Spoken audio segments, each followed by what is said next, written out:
Glenn does not follow me on Twitter, but you can. It's twitter.com/Stu_GBP, which I believe, is that correct, Sarah? Yes. She says yes. But I just search for, I don't know how to do it. Anyway, I put it in the newsletter usually. But one of the interesting things I realized yesterday, and I tweeted it, which is, wasn't it just 2 weeks ago that we were too close to the Republican establishment? That we were just tools of the Republican establishment just 2 weeks ago. That was the charge against us.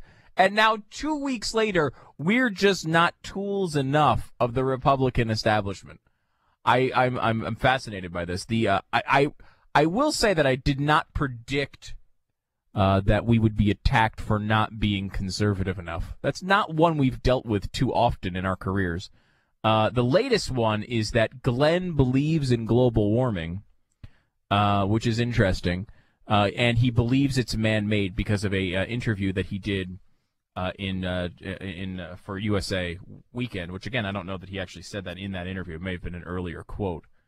But what's interesting about that is it's huge breaking news across the internet that Glenn is now a global warming believer. He's going soft, obviously. And I appreciate everyone tuning in and reading Glenn's #1 New York Times bestseller from, 2007, An Inconvenient Book, in which on page 4, he says he does believe the globe has warmed a bit, approximately 0.74 degrees Celsius, plus or minus 0.18 degrees Celsius in the last 100 years. And I think man might be responsible for some part of the warming, although I'm not 100% convinced of how much. I believe that natural changes are also playing a part in the warming, and the only thing constant about the climate is change.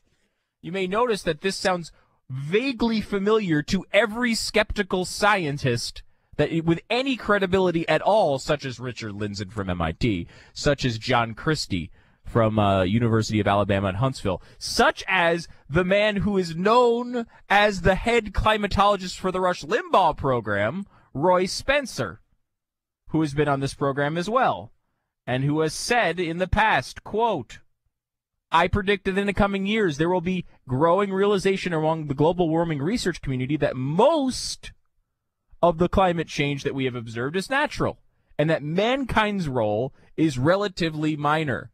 The exact same thing that Glenn has said 100 trillion times on the air, and yet now he's going soft.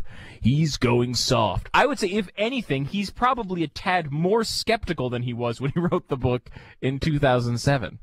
And this has all been documented a million times, yet for some reason, Glenn apparently is very upsetting to he's just too liberal.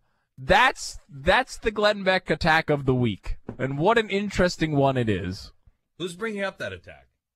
Many. Online and such. Really? By the way, you think I'm more skeptical? You think I'm more skeptical now than I was? I would say you're a tad more skeptical. I'd say that I think global warming is complete and total bullcrap. Well, but I don't think you're necessarily, like, for example, one of the skeptical scientists invented the way to measure temperature through satellites, and he also finds a slight warming. And he's not Al Gore. He's found a slight warming in the satellite measurements. No, as I've always said, right. This is global warming and global cooling.